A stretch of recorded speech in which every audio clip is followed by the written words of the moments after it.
They are mentioned briefly, but remembered forever. Giants, mighty men, heroes of old. The Bible calls them Nephilim. Were they myth? Were they misunderstood humans? Or were they evidence of a deeper spiritual conflict? To understand the Nephilim, we must look backward and then ask what their story awakens in us today. The Nephilim appear in Genesis chapter 6, just before the Great Flood. The text says, "The sons of God saw that the daughters of men were beautiful, and they took wives for themselves." And then comes the statement, "The Nephilim were on the earth in those days and also." Afterward, they are described as mighty men, men of renown. Giants in the land, this moment directly precedes God's judgment. Something had gone terribly wrong. This is where interpretations diverge. There are three main views on who the sons of God were.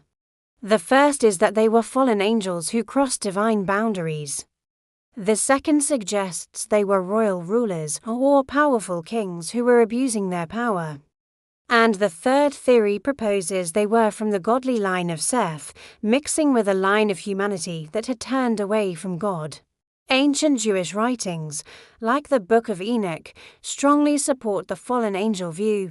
Others argue the Bible itself remains more reserved and less explicit. What's clear from the text, regardless of the interpretation, is this: sacred boundaries were violated.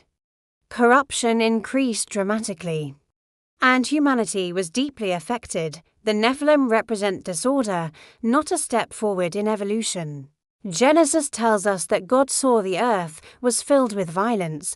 The flood wasn't a random act of destruction, it was a reset, a cleansing, not because God hates humanity, but because corruption threatened the very future of humanity. The Nephilim vanish from the narrative at this point, but not from memory. Genesis includes a haunting phrase, and also, afterward.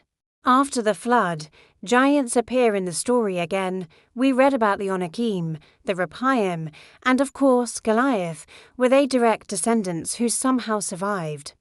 Or were they echoes of something that was once attempted? The Bible doesn't fully explain this connection, but it makes one thing perfectly clear: no giant, no matter how powerful, ever overpowered God. Across many ancient cultures, we find myths that speak of giants, demigods, and divine human hybrids, but Scripture doesn't glorify them, it exposes them in the biblical narrative. The Nephilim are not heroes to be admired, they are warnings. They are warnings about unchecked power, about crossing sacred boundaries, and about seeking knowledge without wisdom. Today, many people speak of a spiritual awakening. There's a widespread hunger for ancient knowledge, for hidden truths, for a higher consciousness. The Nephilim narrative serves as a crucial reminder: not all awakening is light, not all ancient knowledge leads to life. True spiritual awakening doesn't come from seeking forbidden power, it comes from alignment with truth.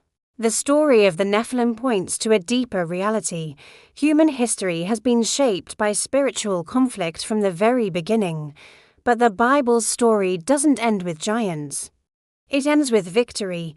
Every giant, whether literal or symbolic, falls before God. Fear, deception, false enlightenment, none of them have the final word.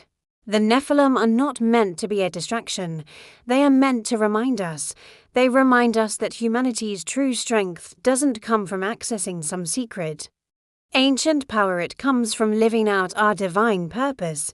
And the greatest awakening isn't discovering hidden beings or secret lore, it's discovering who we are meant to be in the light of truth. Thanks for watching. If this story sparked something in you, consider subscribing for more journeys into faith and history.